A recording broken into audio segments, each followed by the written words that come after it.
늙음과 죽음이 무너져 내릴 때, 부처님이 사바티의 기원정사에 계실 때의 일이다. 어느 날 오랜만에 파세나디 왕이 부처님을 찾아왔다. 오랜만입니다. 그동안 어떻게 지내셨습니까? 그동안 국사를 처리하느라고 바빴습니다.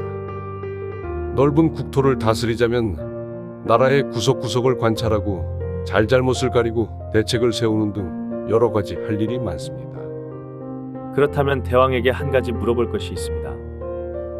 어느 날 대왕의 신하가 찾아와 대왕이여, 저는 지금 동쪽 변방에서 왔는데 그곳에는 태산과 같은 큰 바위가 무너져 모든 생명을 유린하고 있습니다.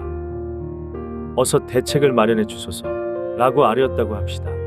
그런데 또 한 신하가 서쪽에서 달려와 같은 상황을 아뢰고 남쪽과 북쪽에서도 같은 보고가 들어왔다고 합시다. 만약 이와 같은 일을 당한다면 대왕은 어떻게 하겠습니까? 부처님, 제가 아무리 왕이라 하더라도 그와 같은 일을 당해서 무슨 할 일이 있겠습니까? 다만 선업을 쌓고 공덕을 지으며 부처님의 법을 따를 뿐이겠죠. 그러면 한 가지 더 묻겠습니다. 지금 늙음과 죽음이 바위산이 무너져 내리듯 사방에서 대왕에게 쳐들어오고 있습니다. 무슨 대책이 있겠습니까?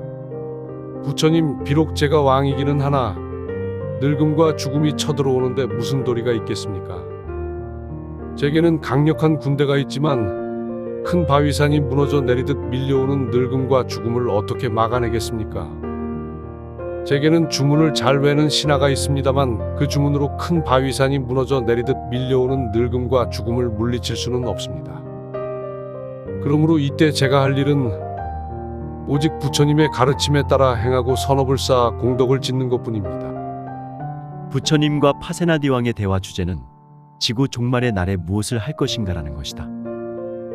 사방에서 바위산이 무너지고 모든 생명을 다 유린하는 상황이 됐을 때 그래도 왕으로서 권위와 채통을 지키고 나라의 구석구석을 돌며 이런저런 일을 참견할 수 있겠느냐는 것이다.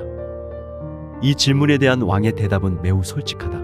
그런 상황이라면 내가 할 수 있는 것은 아무것도 없다. 그저 착하게 선업이나 쌓고 부처님의 가르침대로 마음을 다스리기에 최선을 다할 뿐이라는 것이다. 사실 우리는 매일같이 종말의 순간을 맞이하고 있다. 방정맞은 생각이지만 오늘 출근하다가 어떤 변을 당할지, 내일 어떤 일이 있을지 아무도 모른다. 늙음과 죽음이란 거대한 석산이 무너져 내리듯 우리에게 시시각각 닥치고 있다. 그때 무엇을 하겠는가? 스피노자는 이런 멋진 말을 했다. 내일 지구의 종말이 오더라도 나는 오늘 한 그루의 사과나무를 심겠다. 또 중국의 운문선사는 이런 말을 했다. 날마다 좋은 날이로다.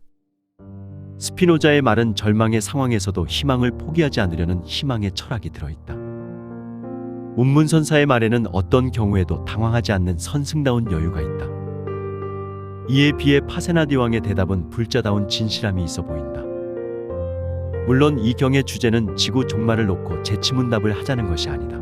각자에게 닥치는 엄숙한 현실을 주의 깊게 살피라는 뜻이다. 늙음과 죽음이 바위산이 무너지듯 닥칠 때 우리는 어떻게 해야 하는가? 이것은 하나의 가정이 아니다. 냉엄한 현실이다. 그러므로 우리는 평소부터 이 일에 대비해 두는 것이 좋다. 마지막까지 선업을 쌓고 부처님의 가르침대로 살기를 주저하지 말아야 한다. 부처님이 이끌어내고자 했던 대답도 바로 이것이었을 것이다.